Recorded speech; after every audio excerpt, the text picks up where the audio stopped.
Okay, we'll give it a minute so everyone can connect to audio.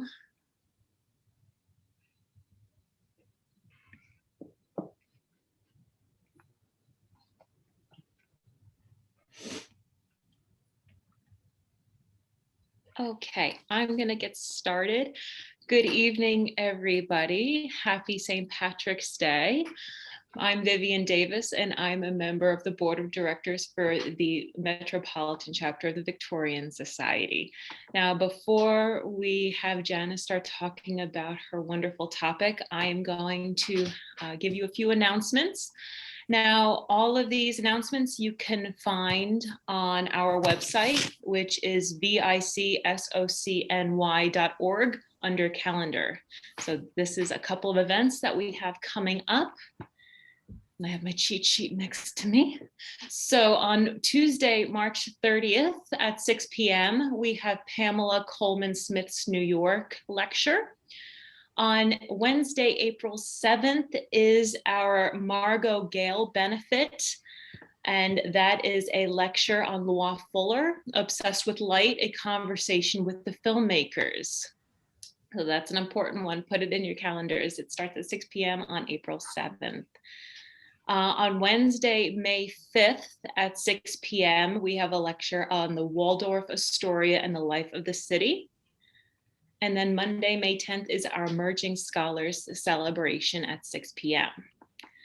Now, we also have some co-sponsoring events that we would like to highlight. On March 19th is the 221st birthday and book party for organ maker Henry Urban. And March 24th, evening talk on Rose Pastor Stokes. And our moderators will put the links in our chat for that. Also, we have Janice's book for sale, which our moderators will also put in the chat room for your pleasure. And now, without further ado, I would love to introduce Janice Nimura. Janice received a Public Scholar Award from the National Endowment for the Humanities in support of her work on the Doctors Blackwell. Her previous book, Daughters of the Samurai, A Journey from East to West and Back, was a New York Times notable book in 2015. Her essays and book reviews have appeared in the New York Times, the Washington Post, the Los Angeles Times, Smithsonian, the Rumpus, and Lit Hub, among other publications. So without further ado, Janice, welcome this evening. Thank you for joining us. Thank you so much for having me, and happy St. Patrick's Day, everyone.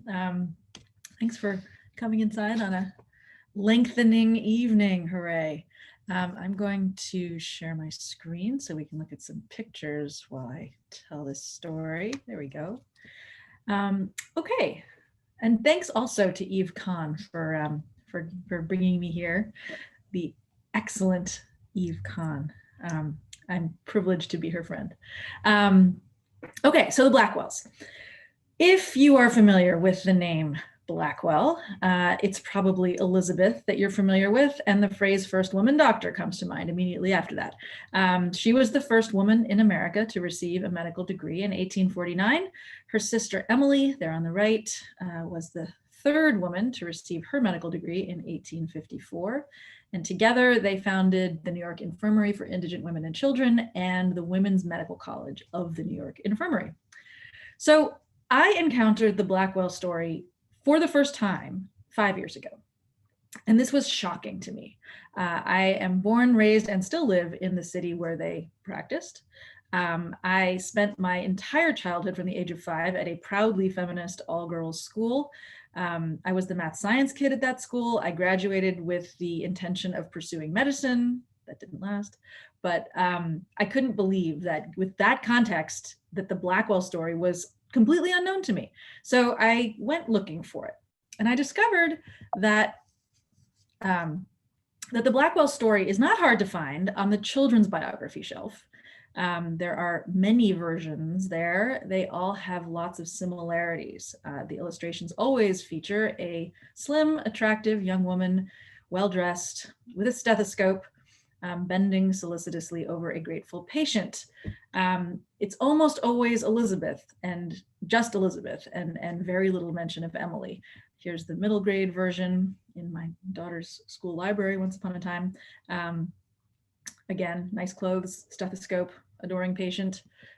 Here's the picture book version with a younger, perkier Elizabeth with hair bows. But there's the stethoscope in the bag waiting for her to grow up. So the Blackwell sisters looked like this. They were never photographed holding stethoscopes. If they had been photographed holding stethoscopes, in the 1840s and 50s, when they were as young as the women in all of those illustrations, stethoscopes would have looked like this. So it was clear that these children's stories were incomplete. They were sanitized. They made saints out of Elizabeth and maybe Emily if she was lucky enough to be mentioned. And as I followed the Blackwells more deeply into the archives and started hearing their voices in their letters and journals, I discovered that these were two very complicated women. And I wanted to reintroduce them to the present with all of their complexity, with all of their ragged edges, not as perky, pretty, adorable heroines. I wanted to know their whole story, not just what fits in a picture book. So what is that story?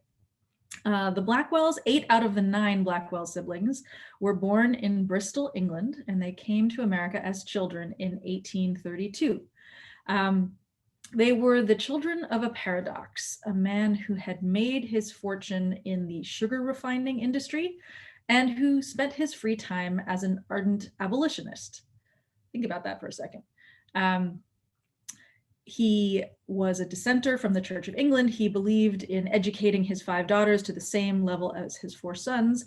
And he wanted to realize a dream, the dream of making sugar, not from Caribbean sugarcane, which exploited enslaved labor, but from sugar beets, which could be grown in northern climates without slavery. And on the strength of that dream, he moved his entire family, his wife and 8 children and a couple of sisters and some servants, all the way to America via New York, and then continuing on all the way really to the edge of the known universe in 1838, Cincinnati, whereupon, having not quite finished unpacking, he died, leaving a wife and now 9 children with $20, and the clear lesson that a husband is no guarantee of security.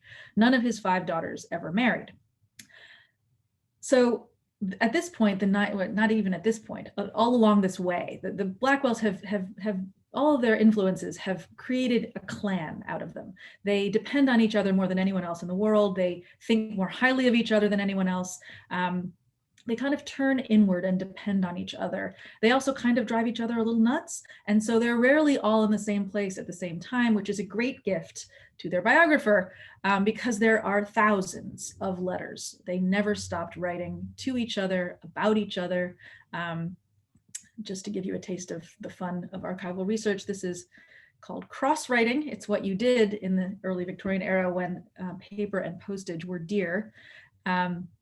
You filled the page and then you turned it 90 degrees and you filled it again. Sometimes you turned it over and did it again on the other side. This is a letter from Henry Blackwell, Elizabeth's younger brother, to Elizabeth in 1844. Here's a close-up if you really want to cross your eyes.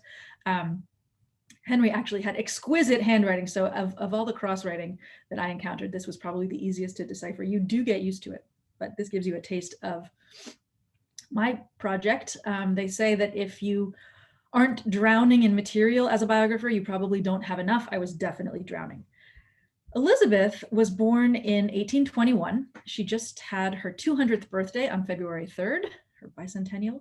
She was voraciously brilliant, socially quite awkward, but blessed with a healthy sense of self-worth. She admired the transcendentalist writer and editor Margaret Fuller, who, right as Elizabeth was coming of age, had published her bestseller, Woman in the 19th Century, in which book Margaret Fuller argued that humanity was not going to achieve a new level of enlightenment until women unleashed their own power, proved their independence.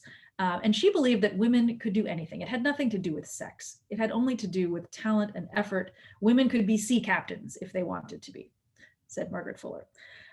This was definitely part of the reading material in the Blackwell parlor.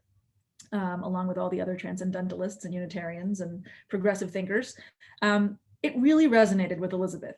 She, as I mentioned, had a healthy ego. She saw herself as someone whose life might be able to prove Margaret Fuller's point, and whose life might be able to be a beacon to other women and therefore to humanity in achieving a new level of enlightenment.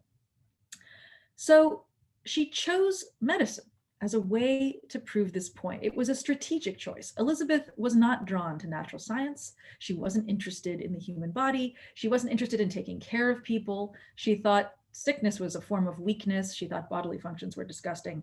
But medicine was an interesting and effective way to prove this point that she wanted to make. Medicine was redefining itself, both scientifically and institutionally. To this point, scientifically, it looked a lot as it had in antiquity. Things were changing fast, though. And to this point, also, it had been considered more of a trade, the trade of midwives and barber surgeons. Increasingly now, though, it was a profession of men who were legitimized by virtue of having earned a medical degree at a medical school. And increasingly, there were medical schools in America. So Elizabeth thought, if I can find my way to a medical school and attend all the lectures and pass all the examinations, who can argue that I am not as qualified as any man to be a doctor? Proof proved.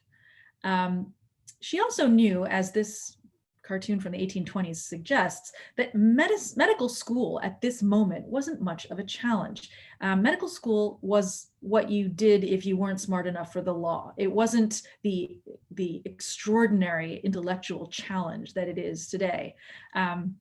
It consisted basically of 2 consecutive 16-week terms of lectures, identical terms, so you repeated them one year after the next. You could graduate from medical school with almost no practical experience. So Elizabeth realized that given that she was quite brilliant and very aware of her own intellectual horsepower, if she could find her way into a medical school, she wasn't going to have too much trouble finding her way through it. So off she went. Let's get into medical school. Let's make this a moral quest. She received a sheaf of rejections from most of the more well-known medical schools in America. The idea of a woman studying medicine was appalling, not just because the idea of a woman doctor was appalling, but because the idea of a woman who wanted to sit in a room among men and study the human body was outrageous. What kind of woman is that? So after many rejections, she finally received an acceptance to tiny Geneva Medical College in Geneva, New York, at the top of Seneca Lake in the Finger Lakes region. It has since evolved into Hobart and William Smith colleges. Geneva Medical College's building was on the left there as it once looked. On the right is the spot where it once stood. The story of her admission is one of those moments that has a couple of different stories that you have to kind of braid together to approximate the truth. In her memoir, she made it sound as if after many rejections, finally a letter of acceptance arrived, and triumphantly off she went to buy a train ticket and go to Geneva. The truth was something more of a farce. She had been studying in Philadelphia with a private physician of some prominence who was sympathetic to her quest. That man had written a letter of recommendation along with her letter of application to Geneva. And when the faculty of Geneva College received this, they weren't quite bold enough to reject the recommendation of this prominent Philadelphia physician out of hand. Remember, this is a very rural, provincial, tiny medical school with not a whole lot of prestige. So the faculty, not quite bold enough, punted the question to the students. And they said, okay, students, if any one of you objects to the idea of the outrageous idea of a woman coming to study among us, she won't come. And they thought, okay, this will fix it.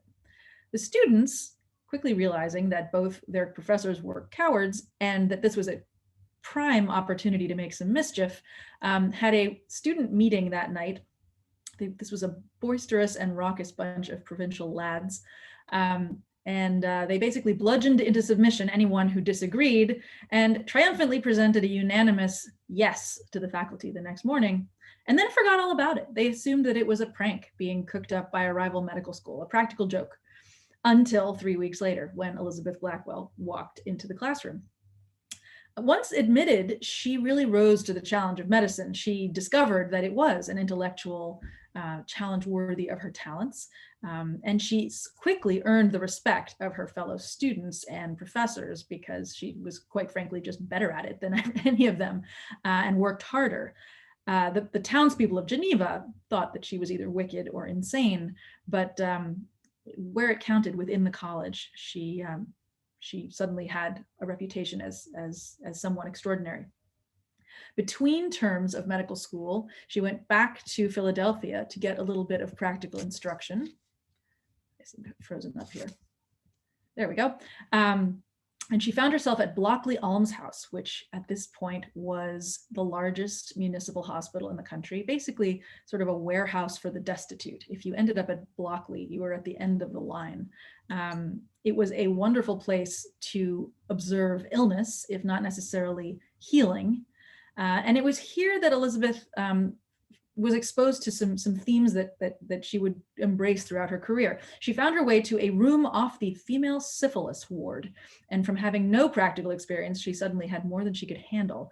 If you were in the hospital as a destitute person with tertiary syphilis, you were in astonishingly bad shape. Since it's cocktail hour, I'm not going to show you the pictures of syphilitic necrosis, but it's fairly horrifying what happens to you.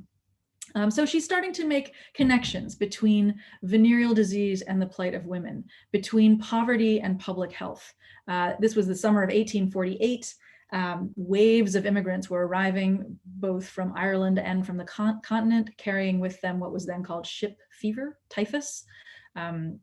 Typhus sufferers overflowed the beds at Blockley onto pallets on the floor. Elizabeth decided to do her thesis on typhus. I think pointedly not choosing something gynecological to write about. And increasingly, she was feeling the pull toward public health and what that meant. It was an idea that was emerging for the first time. She graduated at the top of her class in 1849, having returned to Geneva College, and that thesis on ship fever was published as the lead article in the Buffalo Medical Journal. She really was quite extraordinary. This was all unprecedented. Then she needed more practical training, and she did what many American medical graduates did to polish their skills, which was to go to Europe, where the true centers of medical education were. Elizabeth went to Paris, which at the time was a flourishing center of state-sponsored, excellent, free medical education, all of which was barred to her because she was a woman and refused to pretend to be a man and dress in drag. She wanted to make a statement to the world, not to hide her gender. So she ended up here at La Maternité, which was a public maternity hospital housed in this convent, which still stands. We got to explore it. La Maternité was a training hospital for young women from all over France to become midwives. Now, Elizabeth already had an MD and had no intention of being just a midwife, but here, she could enroll as a student and see a volume of cases that was far beyond anything she had had access to before. So she took this step of admitting herself as a student and getting that experience in obstetrics. It was here that she had a crisis that changed the shape of her career, if not its direction. This was a public maternity hospital. So, if you had any money at all, you delivered a baby at home. The women who came to deliver here were in bad shape. Many of them were prostitutes. Many of them were infected with venereal disease. When a baby is born to a woman with gonorrhea and passes through the birth canal, it can contract something called gonococcal conjunctivitis. And Elizabeth was tending to one of these infants early one morning when some of the washing liquid she was using on its eyes splashed into her own face. And she contracted gonococcal conjunctivitis, which now would be easily treatable with antibiotics, but antibiotics didn't exist. So this was a crisis of really serious proportions. She was immediately confined to a bed in the hospital where she had been working. And the fate of her vision hung in the balance for a few weeks. She was tended to by her colleague and attending physician, the wonderfully named Hippolyte Blot. And this is another one of those moments where you have to take different accounts and kind of weave them together. In her memoir, Elizabeth described her plight in this moment like this. Ah, how dreadful it was to find the daylight gradually fading as my kind doctor bent over me and removed with an exquisite delicacy of touch the films that had formed over the pupil. I could see him for a moment clearly, but the sight soon vanished and the eye was left in darkness. It sounds like a romance novel. And in fact, Dr. Blow kind of has a leading man look about him. There's another account of this moment in Elizabeth's life. At the same time that this was happening to her, by providential luck, her eldest sister, Anna Blackwell, the oldest Blackwell, happened to also be in Paris. And Anna Blackwell, as this portrait wonderfully confirms, and it's true, was a Class A drama queen and a journalist. She was also a hypochondriac, and she spent her days at Elizabeth's bedside trying to help, and her evenings writing endless letters back to the Blackwell clan in Cincinnati, reporting on her sister's eye. She wrote about it like this. The pupil presents just now the appearance of one of those little misshapen blackberries of 3 granulations and half dried up that one sees so often on some scrubby little bush. If you can fancy one such in dull-looking lead, you have just the appearance of this poor eye. Ugh. So you get the idea. You need a couple of different eyewitnesses to get to something that approximates truth. Elizabeth eventually lost one eye and was fitted for a glass prosthetic. If you look closely at this photo, you can see that there's a slight asymmetry in her gaze, but it was very hard to tell, and she rarely spoke of it. There were many people in her life going forward who never realized that she had this disability. But it did orient her even more firmly toward public health and policy and away from practice. Surgery was now closed to her, and even reading could be painful and difficult. So it changed the direction of her life a little bit. But did she go back to Cincinnati to convalesce and recuperate? No. She regained her health and went on to London to continue training at St. Bartholomew's Hospital, another big public storied hospital. And there in London, she had a fateful encounter with this young woman, introduced to her by mutual friends. Florence Nightingale, who in 1851, when they met, was not yet the global celebrity that she would become. The Crimean War was several years off. Florence Nightingale in this moment was a young woman with big dreams and big frustrations that her family kept nagging her to get married and settle down.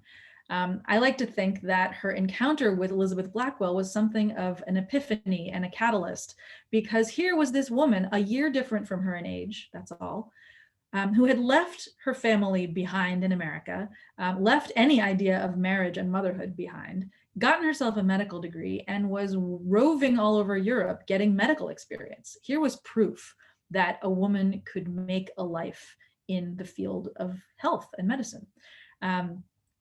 Elizabeth and Florence Nightingale had sort of this rapturous communion at first. They spent a lot of time together. They discussed ideas about hygiene and public health, and eventually, though, came to the realization that their two worldviews in this category were misaligned.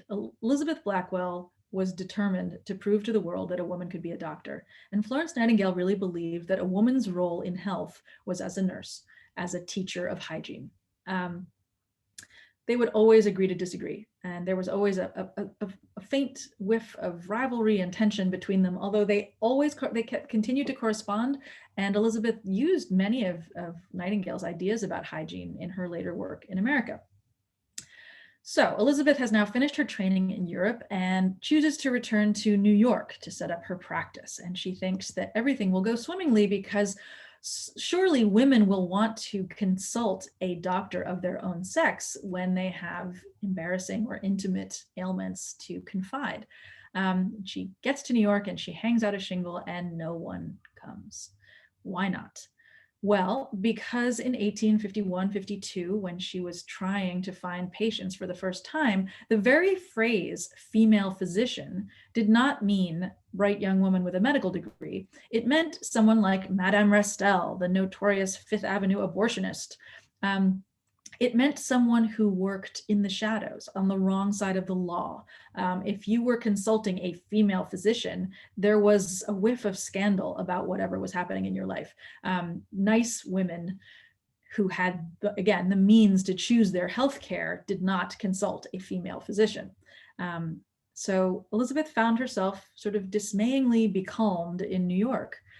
Meanwhile, she had anointed her sister, Emily, 5 years younger, to follow her into medicine. She knew that being the first woman with a medical degree was going to be a lonely and arduous path, and she wanted company. She thought more highly of Blackwells than anyone else in the world, so she surveyed her sisters and chose the next youngest one, who happened to be the most brilliant of the choices, and also someone who already was quite naturally inclined toward natural science. Emily sort of heard Elizabeth's call, looked at her options, and thought, okay, I can do that. I'll join you. One would think that she would have had an easier time getting a medical degree since Elizabeth had just proved it was possible, but no, she had a harder time because the male medical schools closed their doors even more firmly against women once Elizabeth had been so successful. Even Geneva College said, no thanks, we don't need any more Blackwell sisters. Please don't come here. Emily struggled and found her way to Rush Medical College in Chicago. After one very successful term there, the trustees got cold feet and asked her not to come back. We don't anymore endorse the idea of giving a woman a medical degree. Please go away. She, undaunted, pivoted to Cleveland Medical College and finished up there in 1854. Cleveland Medical College has morphed into Case Western now. And then she too needed to go to Europe to get some practical experience, which she had not gotten in medical school. So she went to Edinburgh, another major center of medical education, and attached herself to the practice of James Young Simpson, then one of the most prominent and quite flamboyant physicians in Britain. He was a physician to the Queen. He was the professor of obstetrics and gynecology at the University of Edinburgh. He was the man who had discovered the anesthetic properties of chloroform.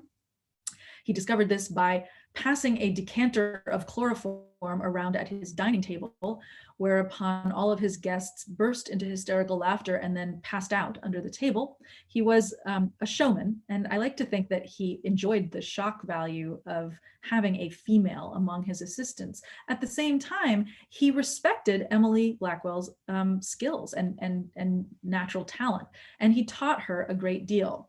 He was a pioneer of certain instruments and techniques. He was a pioneer of the pelvic exam, which was at first very startling to Emily, but then she quickly came to realize what a diagnostic tool it was and to admire his skill. He taught her the use of the instrument on the top there, the pessary, which would have been inserted into the cervix in cases of uterine prolapse, which was an unfortunate common occurrence among women with too many pregnancies. He invented the instrument down below, Simpson's uterine sound, which was sort of a graduated probe for measuring the dimensions of the cervix. Emily is learning really at the leading edge of this field, and she's writing about it furiously home to Elizabeth, who doesn't have enough to do and doesn't have enough to eat almost because she's not earning anything. You can see that Emily has sketched those instruments in the side of this letter, the pessary and the sound. So, you know, from the beginning, I wanted this project to be a story of both sisters, not a biography of Elizabeth Blackwell, but a biography of both, because I really believe that it's a story of both of them, that neither would have gotten where they got without the other. But it's tricky because there's just more material about Elizabeth. And so, you know, she wrote more was written about her. She was the first. So what do you do when you are writing about two women, but there's more material about one than the other? Well, one of the things you can do is get out of the library and out of the archives and start following them around and try to see and hear and feel as much as you can about what their life was like. So I went to Edinburgh and followed Emily all over the place, which was great fun. This is 52 Queen Street, James Young Simpson's house, the tallest in the row, the only one with an extra story, because his family, his practice, and his circle of friends just did not fit in a regular house. The day that I walked by, the door happened to be open. So in the spirit of following in the footsteps, I went in.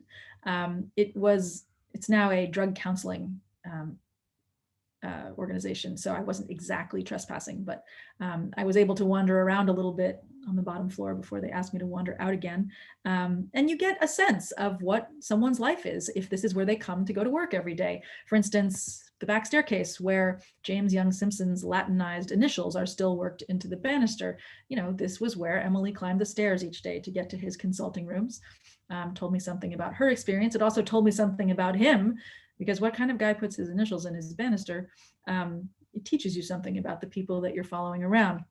I went to the Royal College of Surgeons that has a wonderful history of medicine museum, and they wouldn't let me take pictures, but I had my sketchbook. On the left there in the middle, James Young Simpson's pocket pill case that he would have taken on house calls. It says, "Please return to 52 Queen Street" under the lid.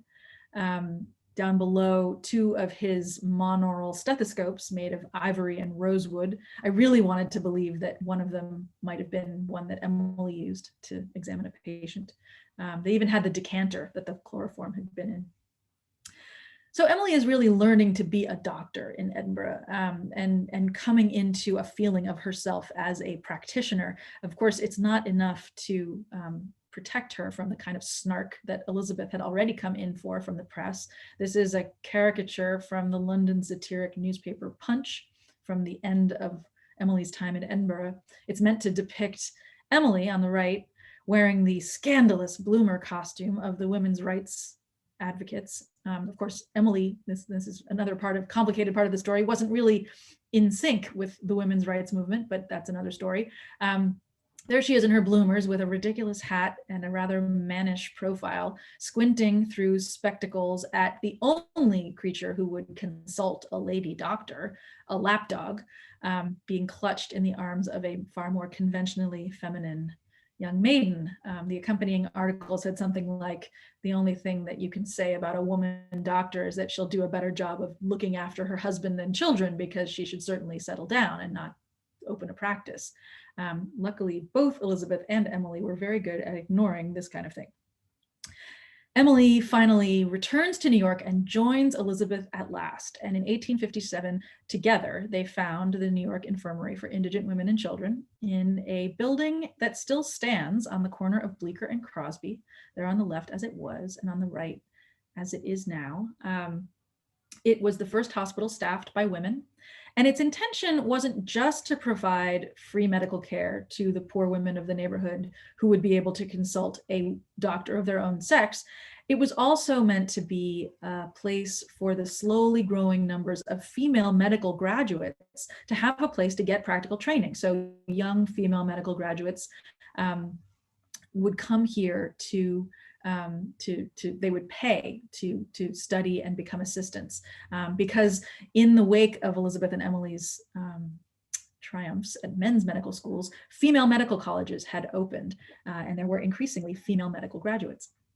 I had the privilege of getting to know the woman who owns this building, and she's somebody who discovered the Blackwell story long before I did and became inspired by it, and she's restoring the building with the story of the Blackwells firmly as an inspiration. But it was cool to get inside and see the original brickwork, the original hearths, the rafters, the sash windows. This was the second floor where there would have been a ward.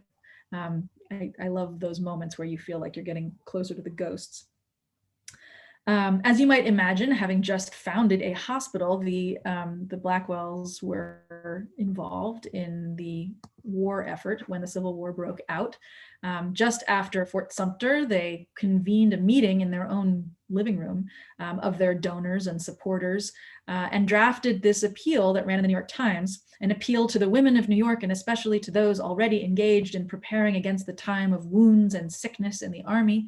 There was all this chaotic energy being focused at the Union cause, but not a lot of channeling of it. And on the strength of this appeal, thousands of women attended a meeting at Cooper Union, another building that's still there, to organize. And out of this meeting grew something called the Women's Central Association of Relief. And out of that grew the US Sanitary Commission. So if you like, you can draw a fairly straight line from the Blackwell's living room to the most important civilian organization of the Civil War. Elizabeth and Emily emerged as the leaders of the committee charged with finding and vetting and training young women to be sent as nurses to the front. And they threw themselves into this work at first. It really felt like Margaret Fuller's moment, right? This was men and women standing shoulder to shoulder in the service of a great cause, working alongside each other. But very quickly, there was some disillusionment. It became clear that many, if not most, of the male physicians in New York were not interested in working shoulder to shoulder with a woman physician. It's one thing to work alongside a woman, but not a woman physician. So they found that the New York Infirmary that they had just founded was excluded from the institutions that were going to be training the nurses. They found that the leadership role in Washington went to Dorothea Dix, who was not medically trained in any way. Elizabeth called her the meddler in chief. And they became dismayed and frustrated and eventually withdrew their support from the Civil War effort. After putting in a year of nurse training, they turned their attention to their own next project. And that next project was a bit ironic.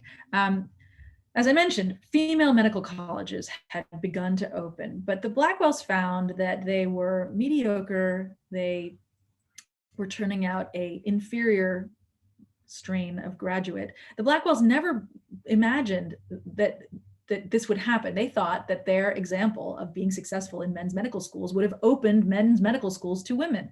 But that hadn't happened. And now women had no real option because the men's medical schools could easily say, you can't come here. That's what the women's medical colleges are for. And the young graduates who were coming to the New York Infirmary to train with the Blackwells just weren't very well educated.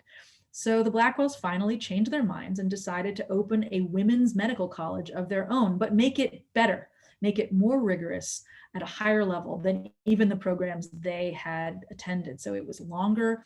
It had a progressive curriculum that built on itself rather than repeating itself. They had a hospital so they could do practical instruction.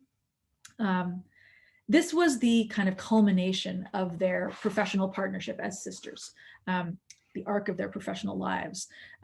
Personally, though, there was just as much going on. Both sisters adopted daughters. Emily Blackwell lived with a female partner, her fellow surgeon Elizabeth Cushier, for the last 3 decades of her life. 2 of their younger brothers, Henry and Sam, married 2 of the most prominent feminists of the day, Lucy Stone, the suffrage activist, and Antoinette Brown, who was the first woman in this country to be ordained as a minister. To complicate matters, Elizabeth and Emily did not feel a great sisterhood with the cause of these sisters-in-law of theirs. They were out of step with the women's movement. Elizabeth would describe herself as too conservative for the progressives and too progressive for the conservatives. They didn't agree that women's suffrage should be the first priority of the emerging women's movement. And then, of course, Elizabeth and Emily also didn't always agree with each other about the role of women in medicine. Elizabeth, as I mentioned, had gravitated more and more toward public health and came to believe that the role of a female doctor was primarily as a teacher armed with science, to teach hygiene, to teach moral reform. Emily thought that the role of a woman doctor was to be as excellent a practitioner and surgeon and medical professor as any man, and that's what she set out to be. So just after the Women's Medical College was founded, and with some relief, the 2 sisters parted ways, and Elizabeth moved to England, where she had always wanted to settle, and advocated for moral reform and public health for most of the rest of her career, using her pen and the lectern a lot more than medical instruments. Emily remained in New York and ran the institutions they had founded, in a funny way, sustaining her sister's reputation almost to the detriment of her own, because even if you have heard of Elizabeth Blackwell, you probably haven't heard of Emily. So that's the outline of the Blackwell sisters' story. And this moment, as we do nothing but talk about public health and also celebrate the inauguration of our first female vice president, feels like a good moment for this story. I like to conclude with this photograph. and tell a little story about it. If you Google Elizabeth Blackwell and go to images, this one comes up every time. It is alongside articles, it's in documentary films, it is on the cover of at least one biography of Elizabeth. It's a lovely portrait of a woman who looks like she is gazing at the future, and it is not Elizabeth Blackwell. How do I know that? Well, it's held in the Museum of the City of New York, and if you flip it over, it has the advertisement for Dana's photo portrait gallery, which was where it was taken, which was on 14th Street and 6th Avenue as of the mid 1880s. In the mid 1880s, Elizabeth Blackwell was in her 60s. This is not a woman in her 60s. So what happened here? So somebody scribbled Bessie Blackwell across the top. Probably this is a picture of one of Elizabeth's nieces, and Bessie may have been a nickname. Somebody trying to be helpful underneath writes, Elizabeth Blackwell, right, first woman doctor of modern times. And the museum catalogs the photo as possibly Elizabeth Blackwell.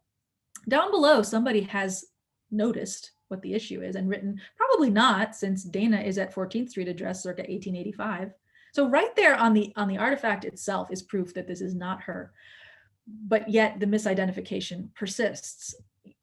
Why? Well, because this is what we like our heroines to look like. This is a dewy, inspired, youthful young woman gazing at the future, right? We like our heroines to be adorable. We like them to be likable. We don't always want to know that they weren't always admirable. The Blackwells were not perky or pretty. They were not interested in pleasing anyone. They were complicated, prickly, imperfect, very real heroines, and they changed the world. And I think it's important for all of us to, without exception, to work harder to try and honor and celebrate women and men who aren't necessarily always what you want them to be, even though they do things that change the world. So thanks for listening. I'm going to unshare my screen, and then I would be very happy to see if there are any questions. Thank you, Janice. Wow, I really, really enjoyed that. Thank you so much. And I'm excited to read your book. Does anyone have any questions? You can post it in the chat section if you'd like. Eve, did you have a question? Eve says, when did I know that I was a biographer, that I was their biographer? That took a while. I came across the story. It intrigued me because I had been interested in pursuing medicine. I had just written another book about border crossing 19th century women, and I liked the 19th century and wanted to stay there. And so this felt like a way of circling back and getting to play in the field of medicine, even though I hadn't chosen it. It was really daunting though. So it took a long time for me to convince myself that I could do this. This is a story of the entire 19th century. The Blackwells sort of somebody compared them to Forrest Gump. They seem to intersect with every bold-faced name of the 19th century. You know, people like Henry Ward Beecher and Abraham Lincoln and Lady Byron and Florence Nightingale, and you know, many books have been written about these people, and it was daunting to think about incorporating them as bit players in this story. And then there was also just incredible volumes of material. And then there was also the fact that the Blackwells were prickly, contradictory, not necessarily. They didn't necessarily say the things you want feminist icons to say, but that I finally came to realize was the point, and that was the appeal. I happen to have been raised by a lot of teachers at that proudly feminist all-girls school I mentioned, who were that great combination of prickly and fabulous, and they you know, I got the value of them early. I imprinted on them, and the Blackwell started to seem like them. So I finally decided to go for it. Let's see. Roberta asks, how was their medical schooling paid? how was their medical schooling paid? They earned their own tuition. They worked as teachers for several years before they had scraped together enough to pay their tuition. They also had the support of their brothers. The first three Blackwell's children were girls, and when the father died, the girls, those eldest sisters, were sort of in their late teens and early 20s. They really rescued the family, and as the brothers came of age and also began to work, I think there was a certain amount of gratitude to their sisters for kind of keeping the family afloat, and they were willing to support all of their sisters, the eldest sister as a journalist, the youngest sister as a painter, all were supported by the brothers as well. Okay. Jeremy asks, is it correct that Dr. Susan Smith McKinney Stewart graduated from Elizabeth and Emily's Medical College about a year after it was founded? I'd have to check that. I don't think so. She is the first Black woman physician to get her degree in New York.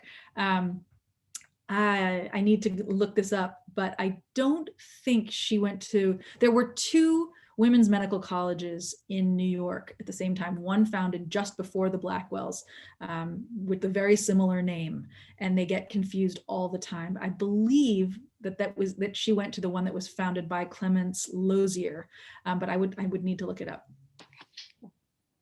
Karen asked, what happened to their daughters and why did they adopt? Two very different stories that illuminate the differences between Elizabeth and Emily. Elizabeth, in the mid-1850s, when Emily was in Scotland and she was struggling to find her way in this career that she had chosen, was quite lonely.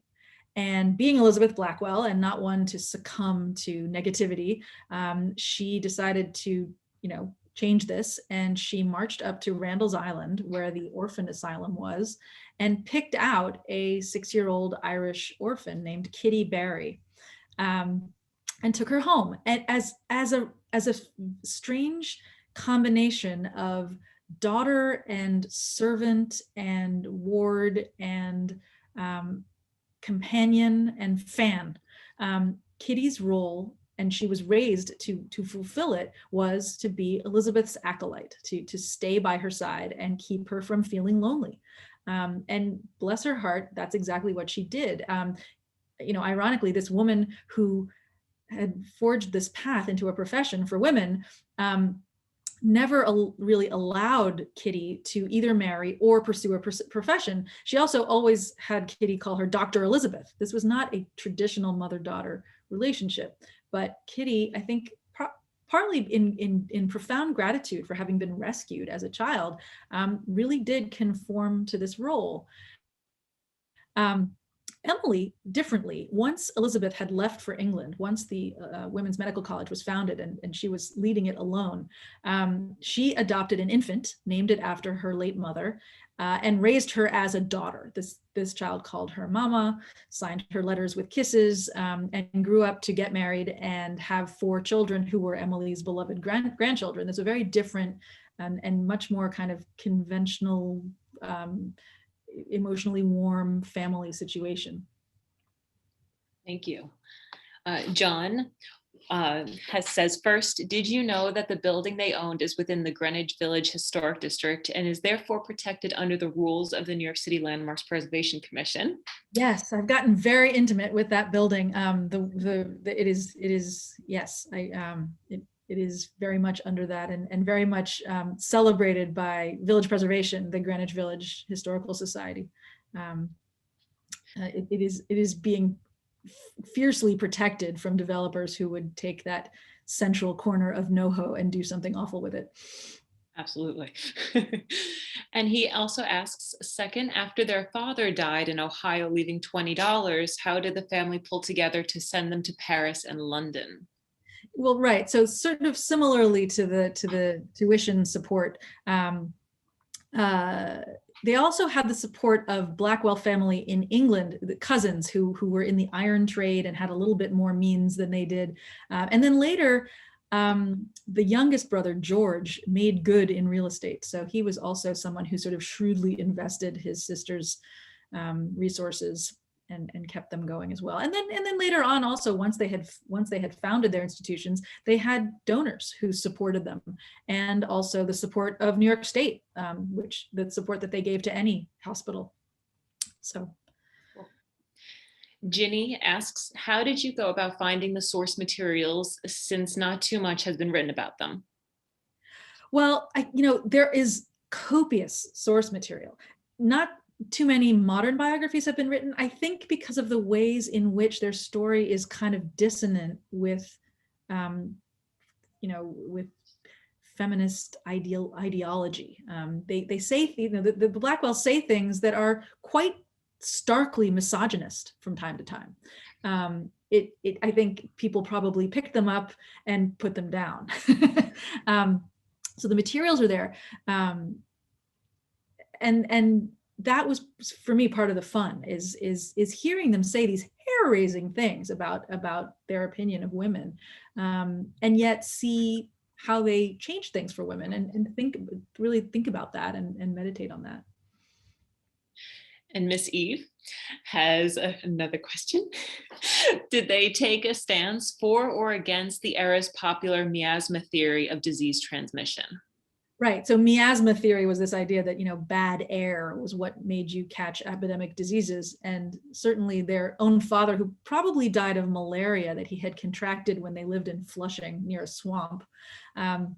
Miasma was what everybody thought it was all about. So yes, their early training definitely was the conventional wisdom of the moment when they trained. Interestingly, germ theory happened, during their careers, and their reactions to it, I think, were also illuminating. This idea that, Elizabeth trained on miasma theory, this sort of antique theory, but she also embraced this idea that health was partly a result of good behavior. That if you were moral, if you were a moral person, that was healthier. That godliness and health were related. So when germ theory came in, and the idea that this microbe that was amoral and had nothing to do with good behavior was actually the cause of illness, that was really hard for Elizabeth to embrace. She struggled with that a little bit, because the idea that being good really was irrelevant, that did not sit well with her. Emily, being more of a scientist, I think you sort of rolled with that more easily. Does anyone have any further questions? All right, if not, we posted once again the link to purchase Janice's book, The Doctor's Blackwell. Eve is showing her copy off in the screen there. And if no one has anything further to say, Janice, thank you once again so much for joining us. Thank you. Alexis, can you just post the link to the Rebel event when you get a chance? Yes, once again, everyone, thank you so much again, and enjoy your evening, enjoy your St. Patty's Day, and hope to see you at the next event. Thank you all so much for having me.